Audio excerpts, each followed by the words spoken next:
আসসালামু আলাইকুম বন্ধুরা, আশা করি আল্লাহর রহমতে আপনারা সবাই ভালো আছেন। তারা আল্লাহের প্রেমে অভাবগ্রস্ত এতিম ও বন্দীদেরকে খাবার দান করে। হজরত আলী রাদিয়াল্লাহু আল্লাহের মহব্বতে এতই মগ্ন ছিলেন যে মজুরি পাবার পর আলী রাদিয়াল্লাহু 3টি রুটি বানালেন। প্রথম রুটি তিনি এক অভাবগ্রস্ত লোক চাওয়া মাত্রই দিয়ে দিলেন।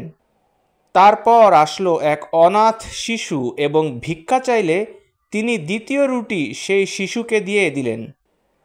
অতঃপর এক মুশরিক কয়েদি তার ক্ষুধার কষ্ট আলী রাদিয়াল্লাহকে জানালে তিনি তার শেষ রুটিটিও সেই কয়েদিকে দিয়ে দিলেন এবং আলী রাদিয়াল্লাহ নিজে সারা রাত অভুক্ত অবস্থায় কাটালেন। সুবহানাল্লাহ।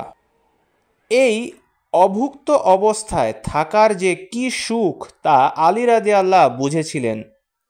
আল্লাহের মহব্বতে বিভোর থাকার কারণে এই খাবারহীনভাবে রাত যাপন ছিল অতীব সুখের। এই সুখ অর্জন করাই তো আমাদের জীবনের লক্ষ্য। ঠিক তেমনি তরিকতের পথে বেসবর হওয়ার কোনো স্থান নেই। আপনার রাগ উঠল এবং রাগে আপনি মোবাইল ছুঁড়ে ভেঙে ফেললেন, এমন আচরণ তরিকতের পথে পথিকের জন্য মানা। যে আচরণ ও কাজ আপনার রবের মাঝে দূরত্ব বানায় তা নিষেধ। মনে রাখতে হবে, মহান আল্লাহ আমাদের বানিয়েছে নফসের চাহিদা ও খাহেসাদের ঊর্ধ্বে হাকিকতের স্তরে যাবার জন্য। কলবে যখন আল্লাহকে ধারণ করার চেষ্টা চলবে তখন খাবার খাওয়ার মতো নফসের চাহিদাও বিলুপ্ত হয়ে যায়। আর হারাম যে কোনো কিছু করার বা শোনার ইচ্ছাও মানুষের বিলুপ্ত হয়। আল্লাহ মানুষকে চান এই স্তরে আসবার জন্য, অপেক্ষায় থাকেন তিনি। তাই তো আপনার ও আমার রূহ আল্লাহের কাছে এত গুরুত্বপূর্ণ। পুরো জীবনই আল্লাহকে পাবার মুজাহাদা। সেখানে ফুজুল সময় নষ্ট করার কোনোই উপায় নেই। এটাই তাসাউফ বা আত্মশুদ্ধি।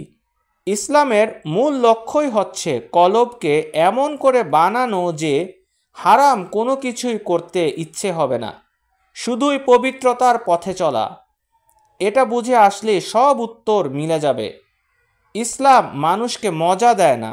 যেমন কিছুক্ষণের জন্য একটা গান শুনলে মজা পাওয়া যায় যার সাথে কলবের কোনো সম্পর্ক নাই, ইসলাম মানুষকে সুখ দেয় কলবে, যা জিকির ও আল্লাহের বন্দেগিতে পাওয়া যায়। তাই তো মাওলানা রুমি রহমতুল্লাহ তার বয়াতে বলেন, হে আল্লাহ, তুমি তো আমার জানের জান। আমাদের অস্তিত্ব কি যে তোমার অস্তিত্বের সাথে আমাদের অস্তিত্বের তুলনা হবে? মাওলানা বুঝিয়েছেন আমরা ক্ষুদ্র ও দুর্বল এবং আল্লাহর সাহায্য ছাড়া আমরা কিছুই না।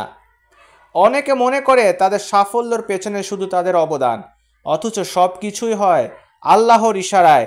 বাঁশির সুর যেমন একা হয় না, তেমনি মানুষের সাফল্যের জন্য রয়েছে আল্লাহর হেকমত ও প্রজ্ঞা। ভিডিওটি যদি আপনাদের ভালো লাগে অবশ্যই লাইক, শেয়ার এবং কমেন্টস করবেন। এবং আমাদের একটি ফেসবুক পেজ আছে, লিভ লাইক সুফি, তাতে লাইক এবং ফলো করে আমাদের সাথে থাকবেন। ধন্যবাদ সবাইকে।